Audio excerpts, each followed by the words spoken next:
Mr. Anderson. Run, Neo, run.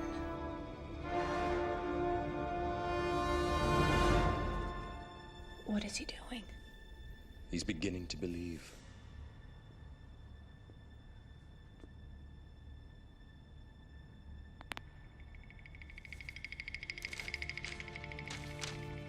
If any man starts to believe in himself, what would happen then? How can a single belief transform an ordinary person into humanity's savior? Before we delve into answering these questions, let's take a brief journey into the Matrix universe.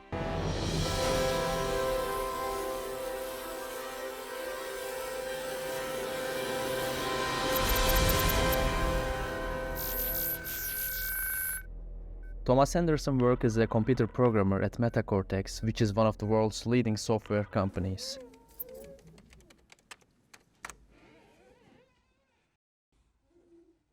However, that is just the surface of the coin. Mr. Anderson lives a second life as a hacker, using a pseudonym Neo. Up until this point, we might assume that we are following the story of an ordinary hacker, but that is just far from the truth.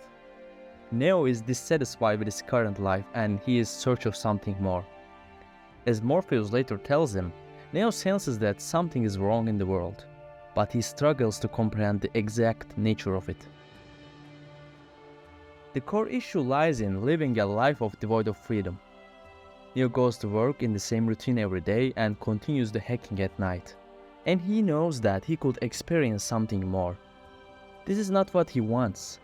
And for 2 years, that question has been revolving in his mind. That rootless and enigmatic question. It's like a splinter embedded in Neo's brain. That very question, what is Matrix, has prompted everyone in Morpheus' team to take action and ultimately liberated them. This question will also force Neo to take action.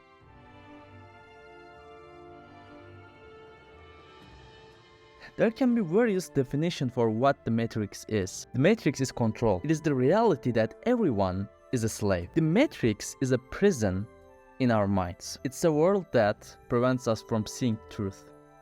However, despite all these definitions, no one inside the Matrix truly knows what the Matrix really is. Only those outside can know the answer to this question, and only those from outside can free those inside the Matrix. That is why Morpheus presents 2 choices to Neo. He will have to make a decision in order to escape from this dystopian world. If he chooses the blue pill, the story will end here, and he won't be able to reach truth. Neo will wake up in his bed and return to his daily life. And if he chooses the red pill, he will continue to stay in Wonderland, and Morpheus will show him how deep the rabbit hole goes.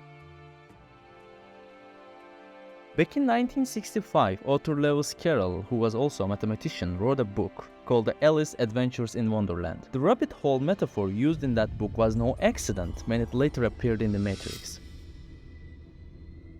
In the story, we have Alice, a little girl who's sitting under the big tree in a beautiful green forest with her sister. And suddenly, a white rabbit rushes past them in a hurry. Rabbit seems worried, checks his pocket watch, and runs towards a nearby field, disappearing in the large hole under the fences. Alice decides to follow the rabbit, and ends up falling down the hole for what feels like a forever, until she finally lands in a place called Wonderland. Wonderland is full of wild and extraordinary adventures for Alice, but you know what's really interesting? Throughout her crazy journey, she goes from being a timid and unsure little girl to a confident and self-assured individual. It's as if author Lewis Carroll wanted to show how Alice grows and matures throughout the challenges and odd situations she encounters in Wonderland. It's pretty similar to the main character in Matrix, Thomas Anderson. And for that transformation to happen, Thomas Anderson needs to believe in his inner Neo.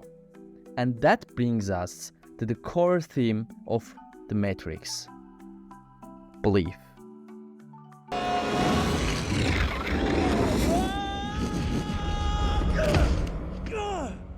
The Matrix presents us with a story that is deeply layered in a philosophical and literary terms. Each significant character represents a different philosophical concept. The architect, who is the creator of Matrix, symbolizes a pure reason and perfection. His aim is to create a flawless Matrix system. On the other hand, the Oracle embodies the term of intuition. By understanding the depths of the human soul, she can guide people according to her own plan. Our main character Neo, who is mentored by Morpheus, represents belief. Morpheus believes in Neo to such extent that he devotes his life to finding the chosen one, who can disrupt the rigid rules of the Matrix system designed by the architect. This system operates with such strict rules and perfections that the people within are completely unaware of their participation. Although they provide a bioelectric energy to machines, they are trapped in the illusion of living their lives freely. In reality, each of these individuals has been reduced to the slaves, with their freedom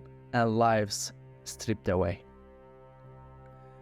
If we adopt the concept of the Matrix to our world, we realize that the situation of modern individuals is not so different. As modern individuals, we are not batteries supplying energy to malevolent robots in the dystopian world. However, we cannot deny the fact that we have been transformed into a conception monsters by being exposed to millions of different content consumed through social media and other platforms. We may not be providing energy to robots, but we are often unknowingly provide financial resources to massive companies striving to increase their profitability.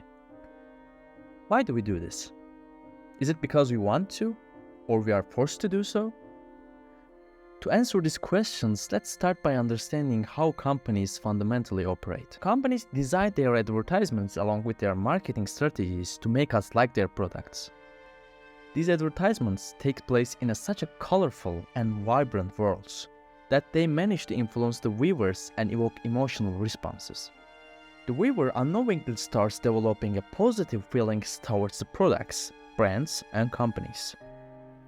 The sense of belonging is created to a brand they have never known or they have never encountered before. This returns them into loyal customers of that brand. However, neither the colorful and vibrant world depicted in advertisements nor the positive feelings towards companies are real. Companies manipulate people's perception through the content they create to constantly increase their profitability. They resort all sorts of deception, distortion, cinematic effects provided by mass media, and storytelling techniques.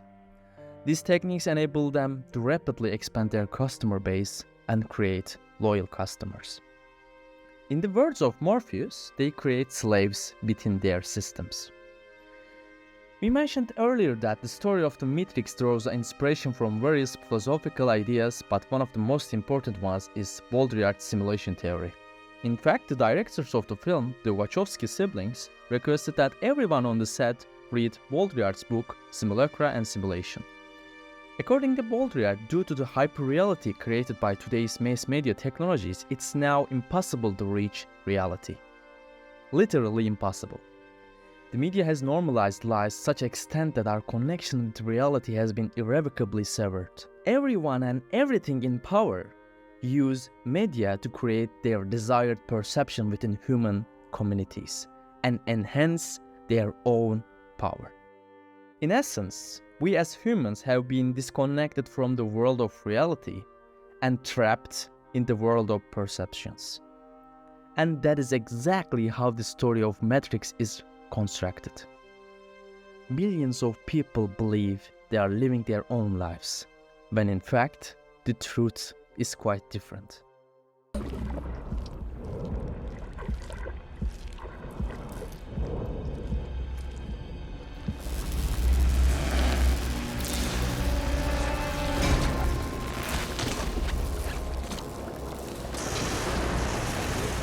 The reality is that all the individuals are trapped in the capsules, providing energy to machines and have never truly lived their lives. And this brings us to the heart of the story, the most challenging aspect to comprehend.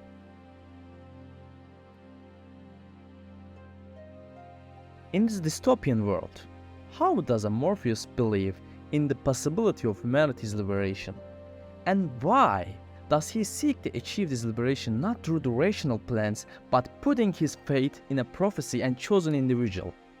Is this man, who is considered the most influential characters in the history of cinema, merely a chasing after a delusion? Or is there something much deeper and more real than what meets the eye? To better understand Morpheus' belief in the One, we need the guidance of Søren Kierkegaard. He is the father of existentialist philosophy. According to Kierkegaard, there are three fundamental positions that individuals can adopt in their existence, each associated with a different relationship to reality. The first position is the aesthetic stage, where emotions govern one's entire life. The second position is the ethical stage, which recognizes that life can be understood in comparison to others, and the universal morality is expressed in the public domain. The third position, the religious state, posits that an individual's entire life is guided by their responsibility towards God. These layers coexist within human existence and shape human life. To shed further light on the individual with the religious stage, Kierkegaard presents the story of the prophet Abraham from a unique and enlightening perspective. Abraham embarks on a journey to sacrifice his own son, Isaac, as commanded by God. After days of travel, he reaches the mountain Moriah and draws his knife, preparing to sacrifice his own son. Yet at the critical moment, God concludes the test by providing a ram to be sacrificed in Isaac's place. God instructs Abraham to sacrifice the ram instead of his son. With the sense of gratitude, Abraham sacrifices the ram, thereby demonstrating his faith and earning the right to live with his son, both in this world and hereafter. The story reaches its conclusion. And here we pause and ask another question. How could Abraham be convinced to kill his own son? Or put it differently, how could a father decide to personally kill his most beloved being? According to Kierkegaard, there can be only one answer to this question. And that is Abraham's unwavering faith in God. Abraham's faith is so strong that despite his physical actions to sacrifice his son, he simultaneously believes that it will never actually happen, and his son will not die. His faith is accompanied by a sense of certainty. From an external perspective, this may appear absurd, right? But the faith is precisely about believing in the absurd and impossible. And this is what makes Abraham a knight of faith. From this perspective, Morpheus' belief in Neo as the One takes on a different meaning.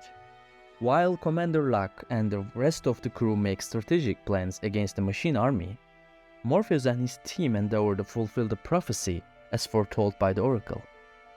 No one knows for certain if the Neo is truly a savior or the chosen one.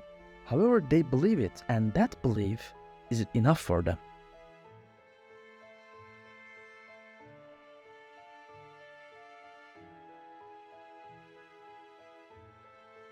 If you enjoy this type of content, don't forget to hit the like button and subscribe to the channel. You can also share this video with your friends. You can support the channel through our Patreon page and let us know what kind of content you would like to see in the future. Thank you for watching and stay curious.